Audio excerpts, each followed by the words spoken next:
বিসমিল্লাহির রহমানির রহিম। আসসালামু আলাইকুম শ্রদ্ধাভাজন সহ ভাই বোন বন্ধুরা। ধানের বাজার কম, ধানের বাজার কমেছে। ঈদ সামনে রেখে ধানের বাজার অনেকটা কমেছে, কারণ ধান বিক্রি করে অনেককে কুরবানি দিতে হবে, এর জন্যই কিন্তু ধানের বাজার কম।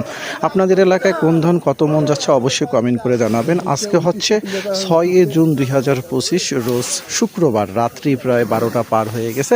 আমাদের নীলফামারী জেলা সৈয়দপুর ঢেলাপির হাট, এই হাট থেকে আজকে রাতেই প্রায় 12টি গাড়ি লোড হচ্ছে। দেখেন এখানে একটি লোড হচ্ছে, আবার এখানে একটি লোড হবে, আবার ওইদিকে একটা লোড হচ্ছে, আবার এইদিকে লোড হচ্ছে, আবার এইদিকে লোড হচ্ছে। তো আজকে আপনাদের ধানের বাজারটি কমায়। আটা শুকনা ধান 76 কেজি বস্তা 2250 টাকা, এবং 28 কাঁচা ধান যাচ্ছে 1950 টাকা 78 কেজি বস্তা। 29 শুকনা ধান 1950 টাকা 76 কেজি বস্তা, এবং 29 কাঁচা ধানটি যাচ্ছে 1600 টাকা বস্তা।